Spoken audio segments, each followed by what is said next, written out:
So those are some of the housekeeping items, and now I want to introduce our first speaker for the Precision Medicine Seminar Series, and I cannot think of anyone more appropriate to have as our inaugural speaker than Dr. James Ford from Stanford University. Jim is a longtime friend and colleague, and probably the best thing that I can think of, at least the way that I think of Jim, is as my friend and mentor. Jim is a professor of medicine and medical oncology at Stanford University and also of genetics. He runs the high-risk cancer genetics clinic there. He runs the molecular tumor board and precision medicine program for Stanford University and has been there for about 20 years now. 30. 30 years. Jim started his academic training as an undergraduate at Yale University and then also did his medical school training at Yale University. He then flew across the country to the other coast to Stanford University, where he completed residency and fellowship training and has been on faculty there for the last 30 years and is now a tenured professor leading, as I mentioned, their precision medicine and genomics program and high-risk genetics clinic, and for years ran their medical oncology fellowship program. And it was in that capacity that I first met him actually about 10 years ago from right about now. And he accepted me as one of his fellows, and he's probably regretted it several times a day ever since, because I twist his arm into doing these kinds of things, and he's really kind and gracious to do it. So Jim today is going to talk about pancreatic cancer, the germline genetics associated with pancreatic cancer, some of the emerging treatments in pancreatic cancer, and he's going to share his knowledge and expertise in precision medicine. Thank you all for being here. Please join me in warmly welcoming Dr. Jim Ford.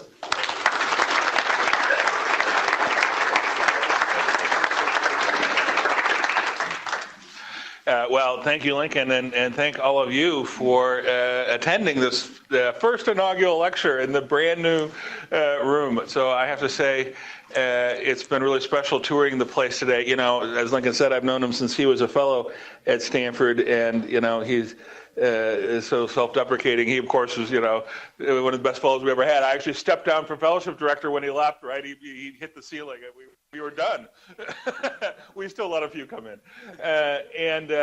So I've kept in close touch with him. We have lots of projects together and shared interests of things since he came here. And, you know, I've been hearing about the development of this very cancer center and genomics institute for, you know, 5+ years that you've been doing that. And so it is really amazing to see what you've all done here.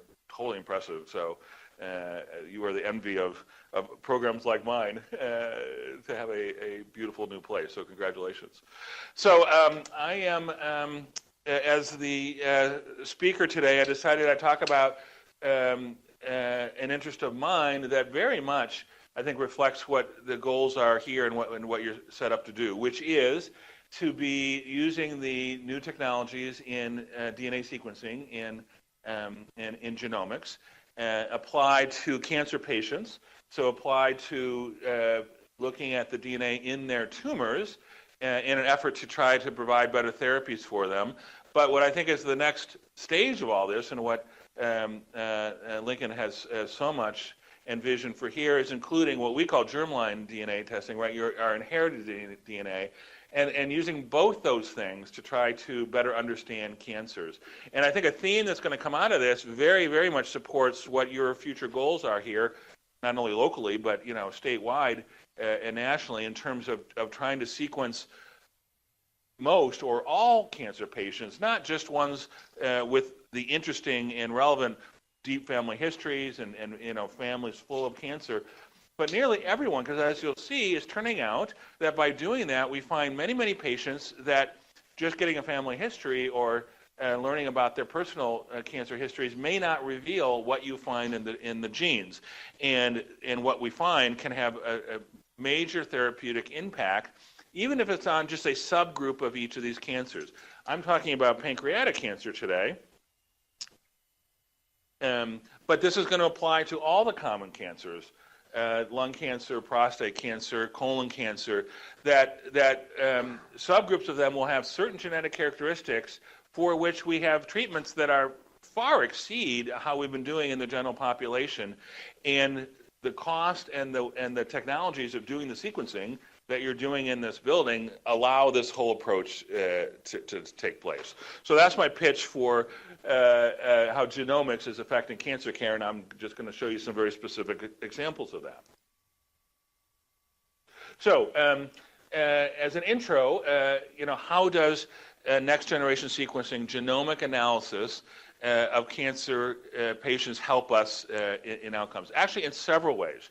And you're involved in both those ways here. So if we think about the progression of cancer as being changes in our normal DNA, these are the chromosomes we have, to mutations in that DNA that lead to cells growing out of control, become a cancer, metastasizing, which of course is what causes illness in people. Each of those steps is dependent on genetic DNA changes, but at each of them we can try to target that. So at the very early stages in the general population, if we knew the genetic makeup of everybody, which really is close to being able to do technically, there's lots of ethical and cost issues. In theory, we could identify those people at particularly high risk, and those are the ones we would focus screening on and thinking about looking for cancers earlier in those populations. But right now, it's very difficult to do that in the entire population. So genetics, as I'll show you, is having a big impact on identifying those at high risk and potentially allowing us to screen and even prevent cancers from occurring in them. But then, of course, certainly cancer is not going away, and trying to better hone or tailor our treatments to individual cancer patients based on their tumor characteristics, their tumor genomics or somatic genomics, is going to lead to new therapies. And I'm going to show you how for pancreas cancer, both these approaches combined together, I think, are making an impact. Okay, so when we think about this word precision medicine, precision oncology, I like to apply this both to tumors themselves, the cancers that occur in people, as well as their inherited germline DNA. So tumor profiling, or genomic analysis of tumors, of course, has turned out to be a way to identify genetic alterations that drive those cancers, to stratify or to better pick out people at different risks and that have different outcomes so we can better treat them. Incredibly importantly, to develop drugs that target those specific genetic changes. So as opposed to the very broad, blunt instruments that we've used in cancer for 50 years, radiation, cytotoxic chemotherapy, to try to target therapies that we can use in selected patients most effectively, that I think is still the biggest challenge in the field to find those drugs and develop them. And then to use them in a way in which we can understand and assess their activity and resistance. And then finally, to include the germline or hereditary genetic testing. And that information can be extracted from the tumor sequences, as well as confirmed by sequencing germline DNA, as you know. And then, of course, for 20 or 30 years, we have far much more experience in identifying those inherited genetic factors that make up high-risk cancer families. You all know the story about BRCA1, BRCA2, and high-risk breast and ovarian cancer syndrome. I'll talk about those genes and some others as they affect pancreas cancer. We know that's true for colon cancer. So that idea of using that information to identify risk in families and to try to screen and prevent cancer in them is well incorporated into the paradigm. So this makes the point that both those approaches are important, and we can learn from either of them, and they're really all coming together. This is a study from Sloan Kettering that has had a established tumor/germline sequencing program, meaning patients that come in are getting a sample of their tumor sequence, and they're getting their inherited DNA, germline DNA, that you usually just get out of a blood sample, out of white blood cells, sequenced at the same time. And the advantage of that is you can find out that many of those patients, the genetic driver mutations in their tumor actually were inherited. In fact, in their series, 16% of those had an inherited mutation in a gene that was found to be an important gene in driving their tumor. 50% of those were not would not have been explained by the tumor type they had. So our usual process of asking a family history, of saying, well, this particular type of sarcoma is associated with these inherited genes, that would not have predicted that. So you really did have to do the sequencing. And so I think this clearly shows the added value to having both those approaches combined in a single test, or at least a single diagnostic test report in our patients. Well, I'm focusing on pancreas cancer. Why? Well, it's common. As you can see, it's one of the top 4 or 5 cancers in men and women. And of course, its mortality is one of the highest. We still do very, very poorly with pancreas cancer. 90+% of people diagnosed with pancreas cancer still will likely die of their disease. And we cure very few of them by surgery or early detection at this point. So any increased advantage we can make in this disease is important, and of course it has a great need. This just shows for the oncologist the standard of care now for diagnosed pancreas cancer, which for the most part has often spread beyond the ability to treat it locally with surgery, is chemotherapy. And even after all these years, the best chemotherapies are ones we've known of for a long time: gemcitabine, or this regimen FOLFIRINOX, which is a platinum and 5-FU. You can see this regimen FOLFIRINOX has some better activity than gemcitabine, but you can see the survival still is terribly poor, with very few people living more than a year, even with those therapies. The alternative being gemcitabine plus nab-paclitaxel, again having a little bit better activity than the baseline, but really barely improving survival beyond without these drugs. So we have a long way to go in terms of the standard of care and trying to improve on that. Well, the key for this talk and how we are improving on that, at least in a population, a subgroup of pancreas cancer, is that it turns out that though it wasn't generally recognized for a long time, there is a high hereditary risk for pancreas cancer. So we knew this even before genetics by just looking at families with multiple cases of pancreas cancer. So in fact, about 10% of all pancreas cancer patients will have a first-degree relative who's got pancreas cancer, so 1 out of 10. And in fact, if you look at the number of first-degree relatives, FDRs, with pancreas cancer, as that increase, the risk to an individual to develop pancreas cancer goes up dramatically, right? So 1 first-degree relative, you have a 3 to 5-fold higher risk. 3 first-degree relatives with pancreas cancer, though that's relatively uncommon, we certainly see this, 30-fold increased risk for pancreas cancer, so substantial. And this, of course, begs the question of at least in these individuals who we can identify from something as simple as getting a family history with a high degree of pancreas cancer, should we be screening them for pancreas cancer? That has not been the case until recently. You all know that we screen for breast cancer and colon cancer in the whole population above a certain age because the risk starts to go up. And certainly, individuals with a family history of breast cancer, colon cancer, we screen with mammography, colonoscopy, et cetera, sometimes starting at a young age. Well, why not apply the same thing to pancreas cancer? Well, one reason is screening is not so easy. Mammograms, the women who have them will tell me that they're not easy and they don't necessarily like going through them. It is fairly easy to detect cancer in them and it's very effective. One can biopsy that. Until recently, that's not been the case for pancreas cancer. But the data I'm going to show you, and we and other groups have, at least for the past few years, begun to do screening twice a year for individuals at a high risk for pancreas cancer. Not everybody, but we'll come back to that in a minute, by alternating with an MRI and an endoscopic ultrasound, EUS. So that means every 6 months they get one or the other of these tests. They get an MRI of the pancreas, which is very sensitive in picking up early lesions, and an endoscopic ultrasound. So that means that's an ultrasound attached to the end of an endoscope that looks through the stomach lining, which of course it butts up against the pancreas. So you actually get a much, much better view than you do from external ultrasound.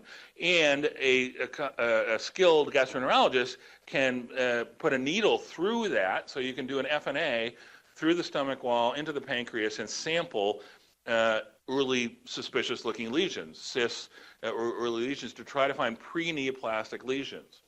So the whole goal here would be to try to find a lesion before it's an invasive pancreas cancer. And these are things like IPMNs and dysplastic lesions that are curable. It's early days. I'll show you what little data there is around this.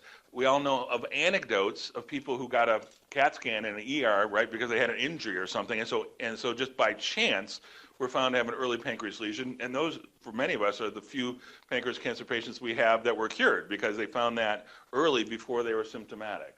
So that would be the goal of screening. And the question is who to do it in and is it effective?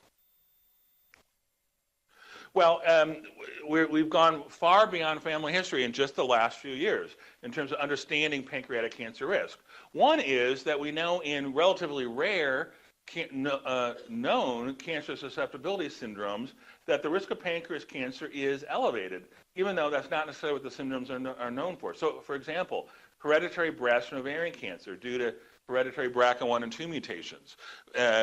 Very well known. I think most of the public understands this. Many are tested for it, and we tend to think of breast and ovarian cancer as being the important cancers that are elevated, but in fact, pancreas cancer risk is higher than population in BRCA1 and 2 carriers, 3 to 5%, and I'll actually show you in some significantly higher than that. So we now consider screening for pancreas cancer in BRCA1 or 2 mutation carriers who have a family history of pancreas cancer, but maybe just one pancreas cancer distant in the family, not quite as profound as those 3 first-degree relatives, as I showed you. And similarly, there are other very rare syndromes, familial melanoma and pancreas cancer due to hereditary P16 mutations, a substantial increase in pancreas cancer risk. Other things like Poitz-Jaeger and Lynch syndrome due to these genes, again, have elevated risk.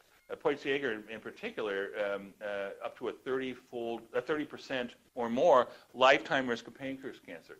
So this is substantial, and we now screen individuals in all these situations, sometimes based on whether they have a family history or sometimes simply based on the genetics.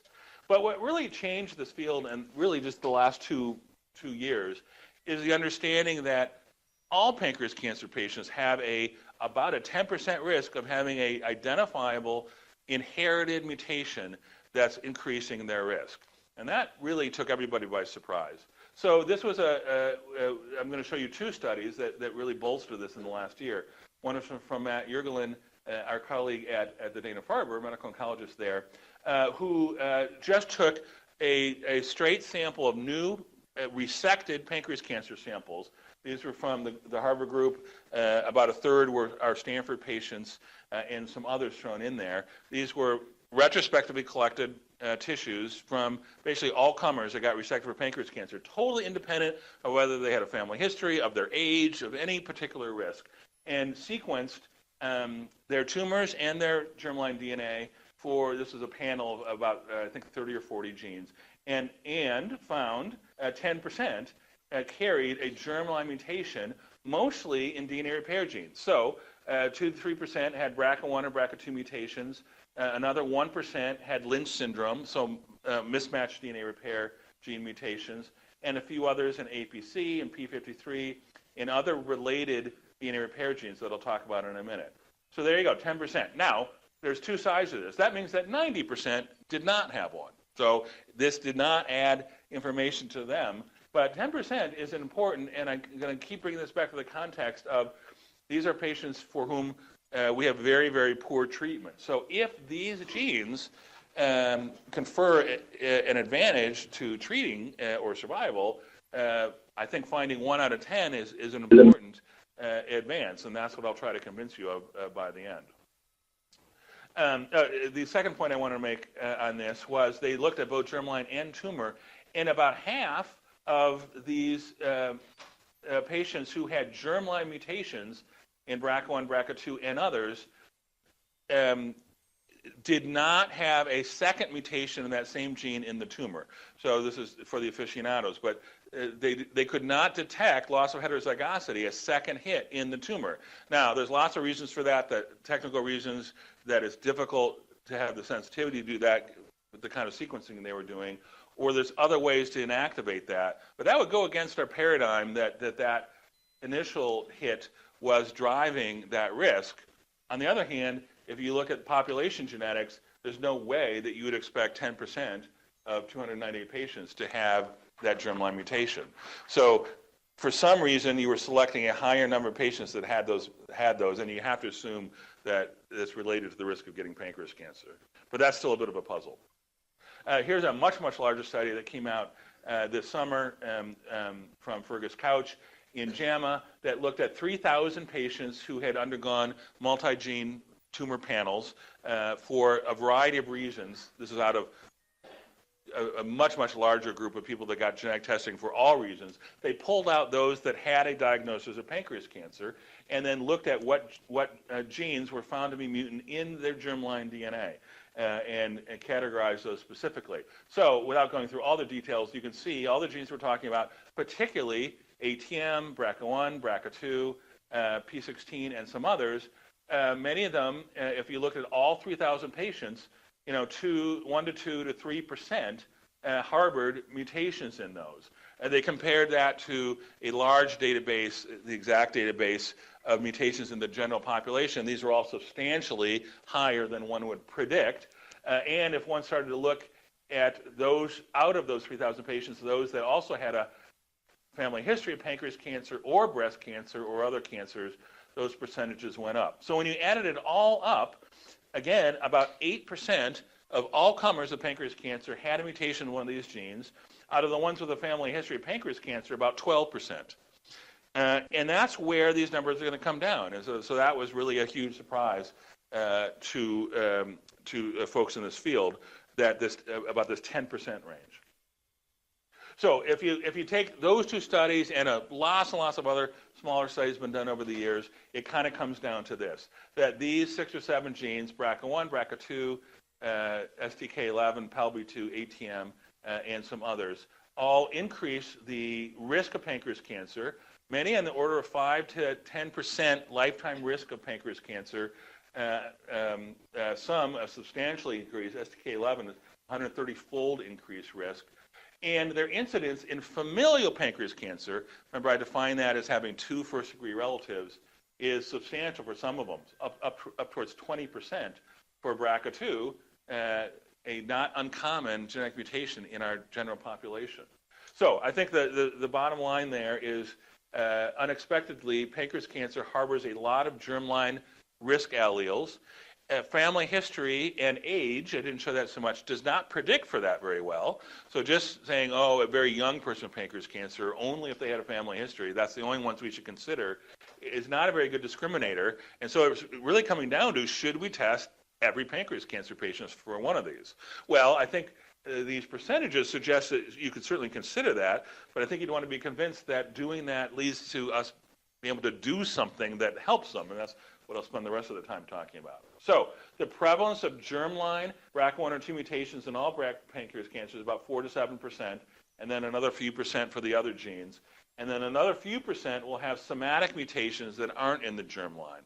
And we can come back to this in the questions, but that comes to, should you just sequence the tumors and capture all the information, or do the germline, or both? All right, so what can we do for it? I'll get to treatment in a minute, but let me just come back to the screening for a second. So now you pulled out 10% of pancreas cancers that have an inherited mutation. This is a not uncommon cancer in 40,000 cases a year or so. Should we be looking at their relatives for pancreas cancer, screening them? Is that helpful? Well, as I said, screening has been defined for what it's worth. Hopefully we'll have better methods. But at this point is endoscopic ultrasound and MRI alternating, usually starting at the age of 40. Those have been shown to be effective, so they can pick up early cancers or precancerous lesions. They're not interchangeable, so far doing both of these is important, because the MRI is highly diagnostic, but the EUS you need to try to get a biopsy and try to prove that there's early cancer. So there's only been a few published studies. So Sloan Kettering has a big familial pancreas cancer registry. They looked at this regimen in their registry and found that about 8% of at-risk relatives, meaning first-degree relatives of those with high-risk pancreas cancer, they were diagnosed with early pancreas cancer, meaning there was an 8% diagnostic yield. So that means of all the people they did screening on, about 8% of them ultimately both not only had something abnormal seen, but had a biopsy and ultimately had surgery that showed that that was a either precancerous lesion that had a high risk of becoming invasive pancreas cancer or was an early pancreas cancer. So that, in this world of screening, is a pretty high number and is supportive. If you look at the older population, that same group, but of those over 65, 35% of them had a positive diagnostic yield. So that's important. This is not a randomized study. It's not looking at survival or outcome, many of the things people want, and it may be a long time, if ever, till we get that sort of thing. There's been a couple other reports from different studies showing that. Another one of the big gastroenterology societies, American Gastroenterology Society, showed 24% of those under that screening, they identified cystic lesions. 1 out of 10 of those were actually malignant. So 2+% were malignant, but presumably they were caught at an early and curable stage, which almost never happens for diagnosed pancreas cancer in the usual situation. A big study from Italy, a big meta-analysis of numbers of smaller studies, again, suggest higher resection rates, so even the ability to surgically remove pancreas cancer and survival time is improved in those. Again, none of these are big randomized studies, and so it's difficult to absolutely document that, but it's pretty suggestive. So to summarize, there's still no formal guidelines around this. It may be a long time until there is, in the setting of NCCN guidelines, those type of things. But I'll show you at the end the ASCO suggestions that just came out this week.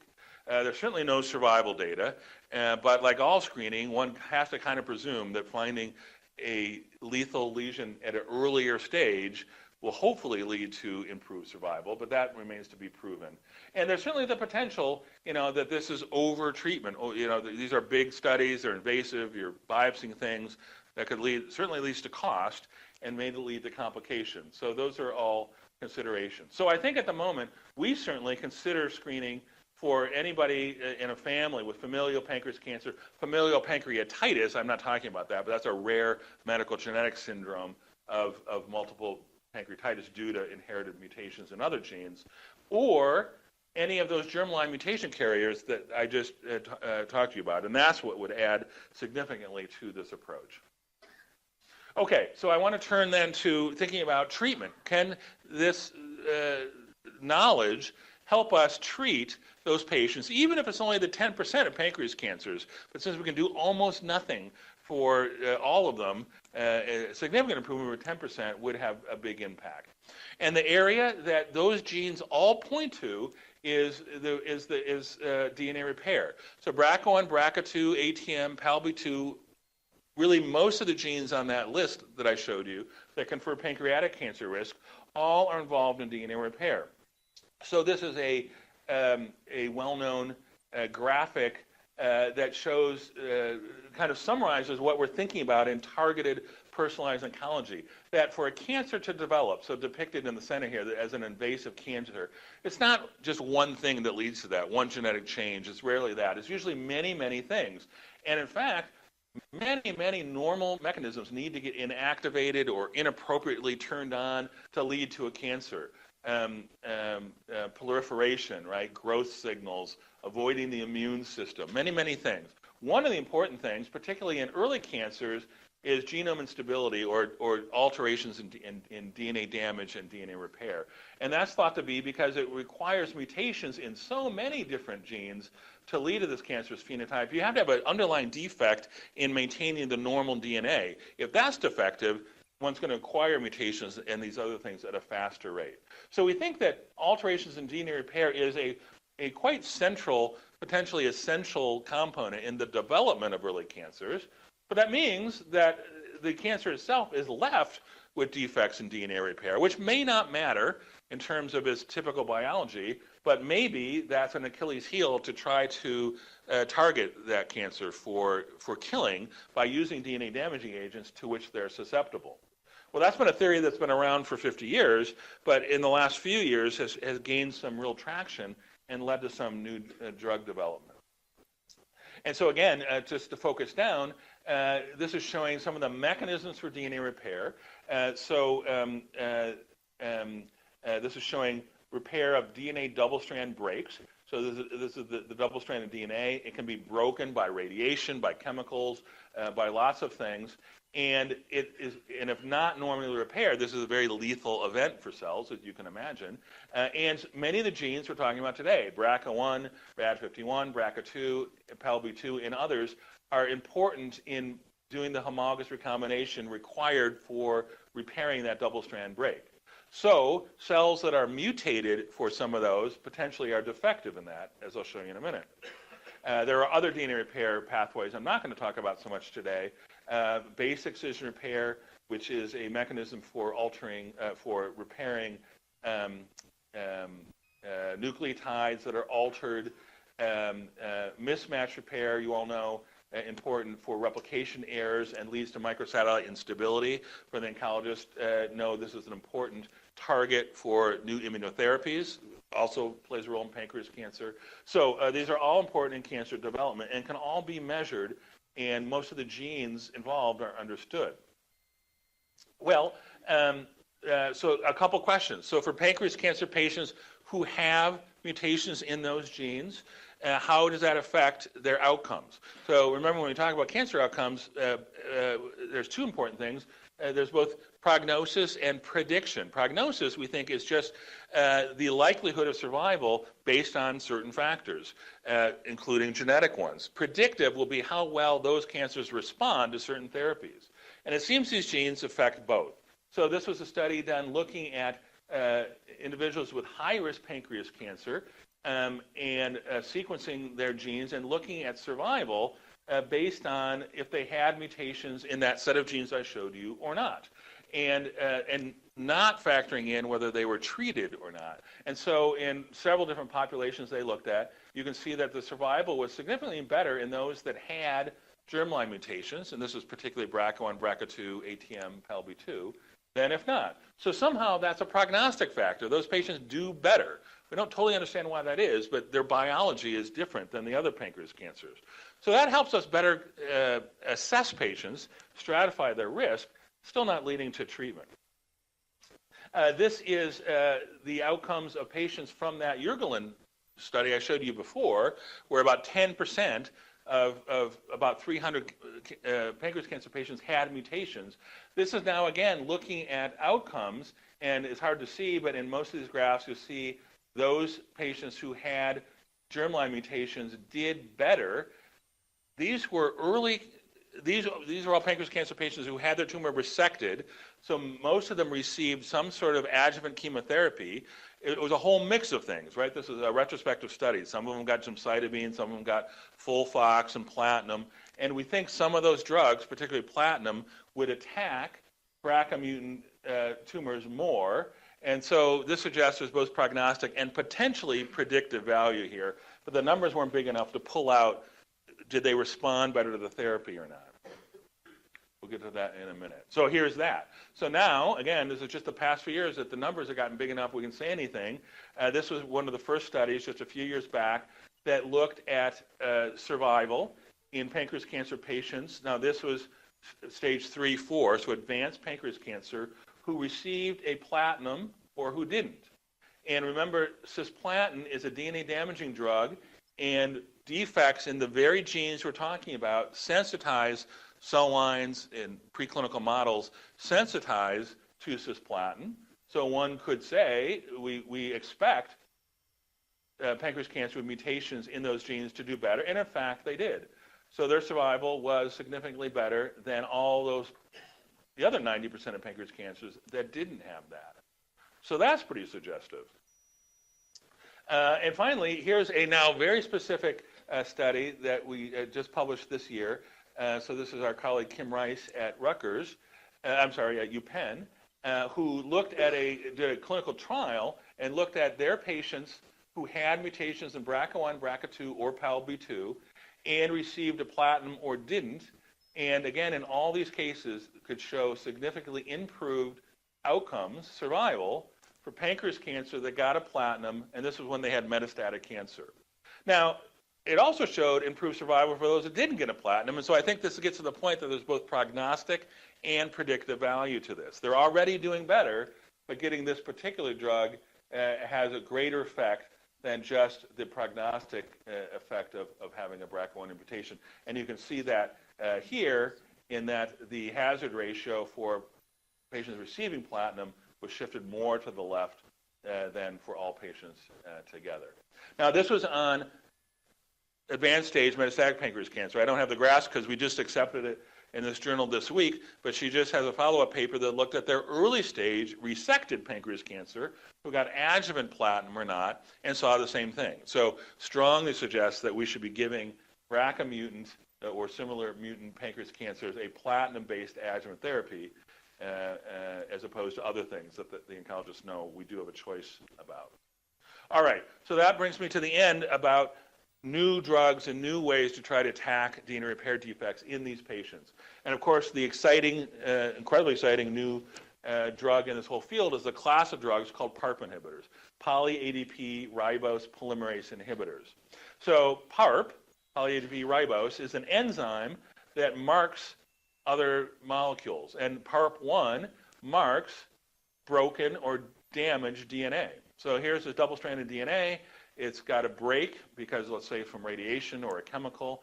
The PARP enzyme marks that part of the DNA with these ribosylase units. That recruits a bunch of enzymes, base excision enzymes that repair that DNA. So this is the normal DNA process. Well, drugs have been developed that inhibit the PARP1 enzyme. So the question is, would they sensitize broken cells with broken DNA because it can't repair the DNA as well? Well, this has been going on for 10 or 15 years and has led to newly approved drugs in this class of PARP inhibitors for the most common cancers with BRCA1 or 2 mutations. That, of course, is breast and ovarian cancer. And that's due to this mechanism that we call synthetic lethality. So just quickly to show you the idea here, it's that in people who've inherited, let's just stick with BRCA1 or 2 mutations as an example, and have a high risk for breast, ovarian, and now I'm telling you pancreas cancer, every cell in their body has one mutation in that gene. That's why we do germline genetic testing. So they're heterozygous for BRCA1 or BRCA2. And it turns out that one normal copy in their normal cell is enough to do the DNA repair, to do the functions that it needs.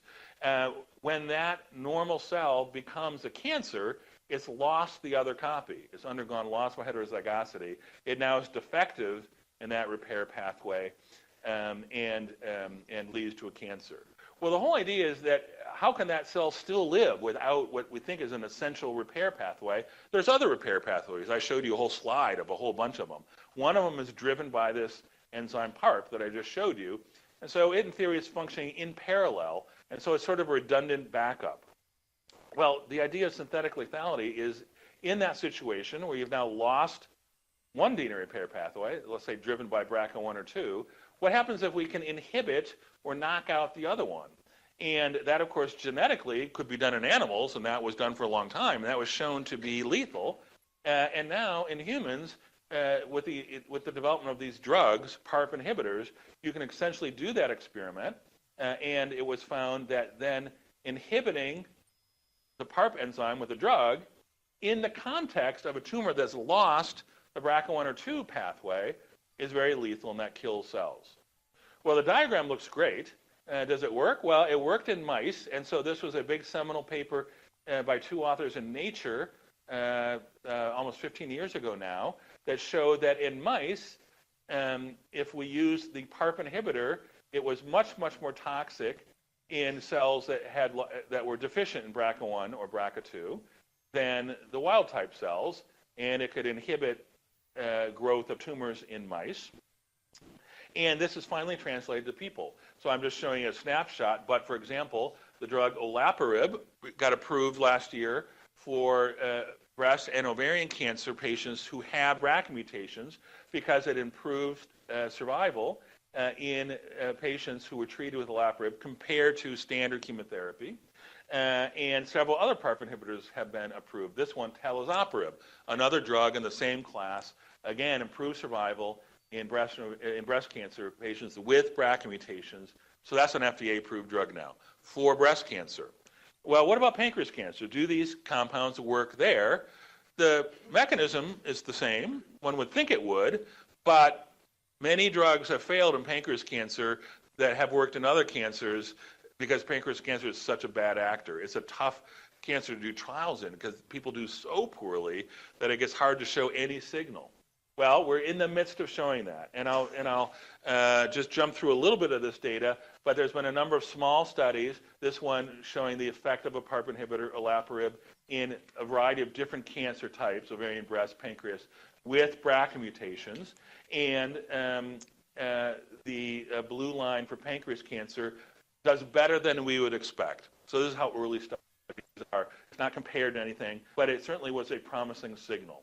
This is looking at the responses of pancreas cancers, how much they grew or shrank in this waterfall plot in pancreas cancer with a BRCA1 or 2 mutation and a PARP inhibitor called rucaparib.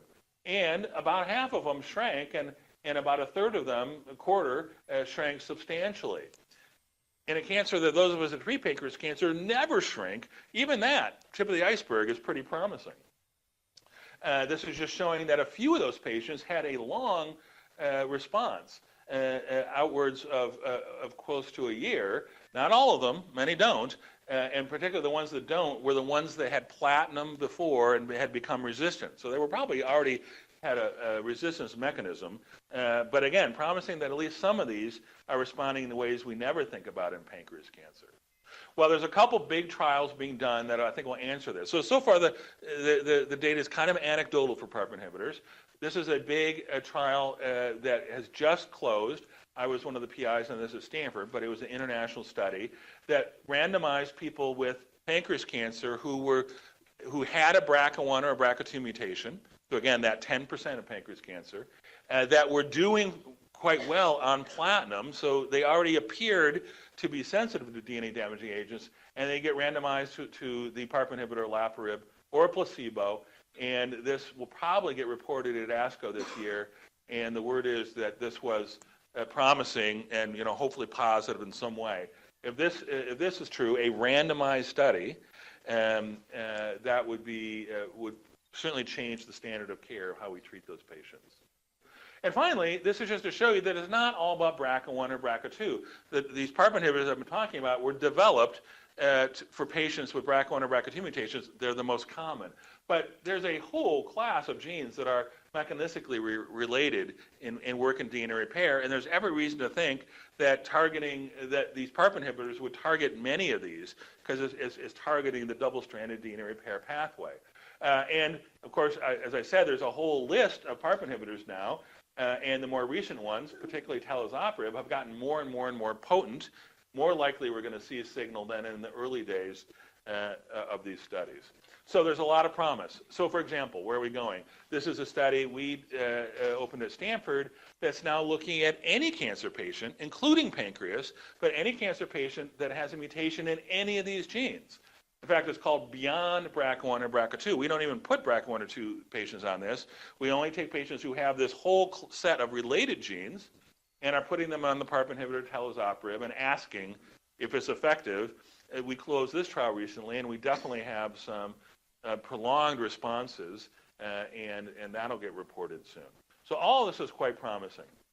But finally, like so many things, we think that taking the incredible advances in immunotherapy, which is totally beyond my talk today, but those of you that understand the principles there, the idea of combining a DNA repair inhibitor that might lead to lots of DNA damage, which we think in and of itself is a signal that recruits the activity of these immunotherapy drugs. Combining those together has a good rationale, and doing it in the background of a BRCA1 or BRCA2 mutation where they're going to develop, they can't repair the DNA, so they're going to develop much more DNA damage, may work. So this is a strategy we have open in a trial now, which is combining a PARP inhibitor, talazoparib, with an anti-PD-1 drug antibody. So that's one of these immunotherapy drugs. And the whole idea is that the PARP inhibitor is going to induce DNA damage. When that damaged DNA gets into the cytoplasm, it activates this, quote, sting response, which are a set of genes that sense damaged DNA. It's thought that this was developed to viruses that are getting in the cytoplasm. And that response activates the immune response. So that these two things together, in theory, should work in any cell, but in fact, we think would work even better in a cell with a BRCA1 or BRCA2 mutation. This is supported by a study that another one of my former fellows, Sveta presented at ASCO this year, looking at a PARP inhibitor, Olaparib, and a checkpoint inhibitor, pembrolizumab, in breast cancer, and saw some pretty good responses. This was in triple-negative breast cancer, and in those, triple-negative breast cancer is overrepresented by BRCA carriers. So in the breast cancers that had BRCA mutations, she saw a 60% response rate, right? So that was twice as much as in breast cancer in general. So it really suggests that this is an attractive mechanism. We're looking at this in pancreas cancer now, and have some early anecdotes that this is in fact effective. Okay, well, I want to finish by trying to wrap this all up. So what does this mean for what should we do for all of our patients? What's the standard of care? Well, ASCO, our oncology society, puts out various guidelines, and this just came out in JCO this week. So this is a paper. It's not a guideline in the sense that we docs use for NCCN guidelines. It's certainly not going to drive reimbursement of things like that, but it's basically saying ASCO thinks that the oncology community should consider doing this, and that is doing genetic testing for pancreatic cancer susceptibility. This paper was written by Elena Stoffel at Michigan and a whole bunch of our colleagues at ASCO that work in the same field with me. So I'm not going to read through all this. This literally is off the press. I just took the slides off of the journal yesterday. But it asks three main questions. How should susceptibility for pancreas cancer be assessed? Well, it comes down to saying clearly family history, but we should also consider genetic testing. And the goal is that to identify anybody with one of those germline mutations, the most comprehensive way would be to test everybody. And so one hypothesis it puts forward is, should we just simply do genetic testing on every new pancreas cancer patient? I think you can make that. Different settings will come to that in different ways. You here are considering doing genetic testing in all cancer patients altogether. You're certainly going to, that would be inclusive of this goal. But at a national level, is pushing on that. And the idea would be, certainly for those that have a family history, 1 or 2 first-degree relatives of pancreas cancer, and get a new diagnosis, it should be the standard of care that they're at least considered, referred for genetic counseling, considered for genetic testing. Why? Well, first off, of course, doing that, 90% of those aren't going to have it. That was the data I showed you. Only 10% do, but the 10% may benefit greatly. And that's because understanding genetic predisposition to cancer can lead to identifying those for whom we should do screening. So their second goal is confirming the diagnosis of hereditary pancreatic cancer susceptibility can be best done by looking for the genes better than family history or personal history. And I showed you about half of the cases in whom a genetic finding, in whom a germline genetic abnormality was found, did not have a family history. We never would have found simply by questioning them. You got to do the test. Then, of course, their third goal is if you're doing that for the purposes of doing surveillance, of screening, how should we do that? And they suggest doing it in just the way I told you, endoscopic ultrasound, MRI. So this is a big suggestion, because this is saying, okay, of all those 10% of cases that we get out of genetic testing, are we willing to back this up with recommending and, of course, paying for screening and following that up? But they're certainly putting this out for this should be considered. And, of course, qualifying that with we have no mortality studies, we have no survival studies yet to prove that screening is effective, but we certainly have intuition that it should be helpful. So that's what ASCO came down on this week. You'll be hearing a lot about that. Patients, this will get a lot of press, and patients will hear about my family's pancreas cancer. Should I do this? And I think you're in the position now where you say, yeah, we're doing this, and we agree, and we're going to follow these patients and study them so we can try to answer those questions better. Okay, so I'm going to finish by just saying I told you that about 10% of pancreas cancers clearly have defects in targetable DNA repair genes. Much of that can be determined in the germline, the inherited DNA, really more than even testing the tumors, but the information is in both places. It's not predicted very well by age or family history, so you just have to do the sequencing to figure that out if you want to be comprehensive. It's important because I think we should consider doing clinical screening for high-risk individuals to try to find early, potentially curable pancreas cancer or pre-pancreatic cancer. It's got prognostic and predictive value, meaning more and more we're going to be picking therapies based on that genetic information, particularly with platinums and the PARP inhibitors I told you about are evolving, but are clearly going to have a role in treating these.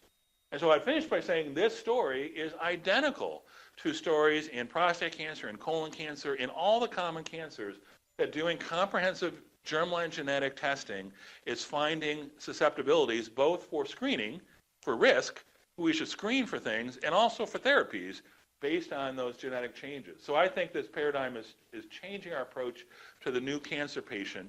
As deep as we're doing the characteristics of their tumor, and as important as that is, getting germline DNA is equally important and in some ways more straightforward in identifying these. So with that, I'll finish and be happy to take questions.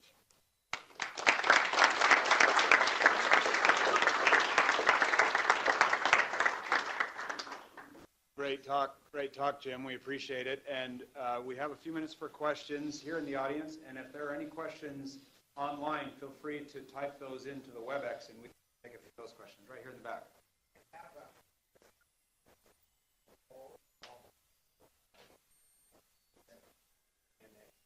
Yeah, that's a great question. So, yeah, so the broader question is, if we identify high-risk cancer patients, can we prevent that, through some sort of drug, aspirin, metformin, all these kinds of things? In some cancers, that appears to be the case.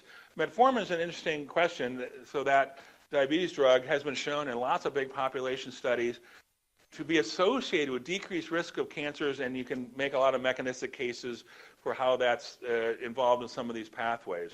So there's big studies going on in that, not in pancreas cancer, but in breast and ovarian and others. There's some data coming out for ovarian and breast that is effective. So that approach is going to, of course, be the next step to all this.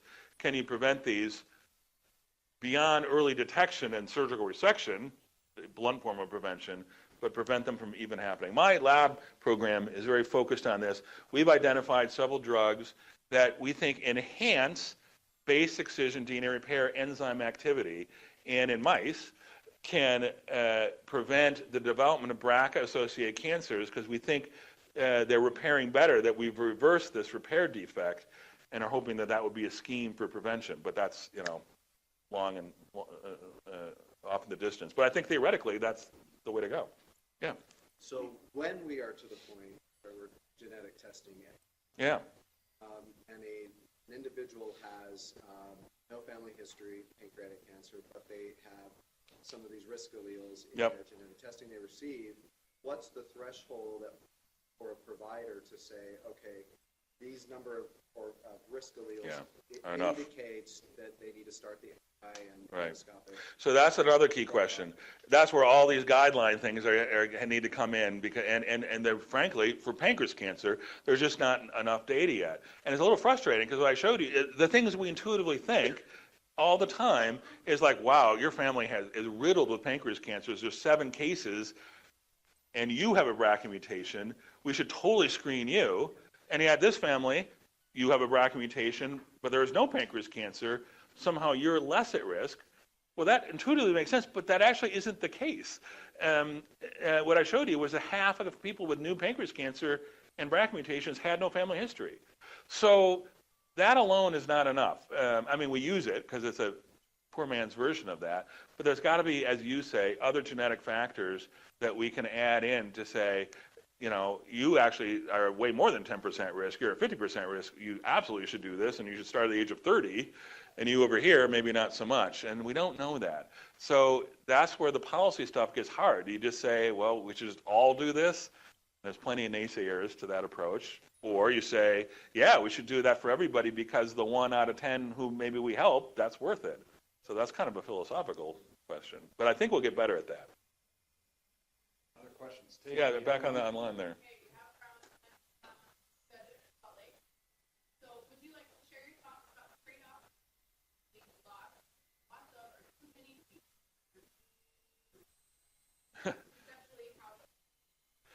Well, that's been a changing target. So I will declare my self-interest, which has been go big or go home.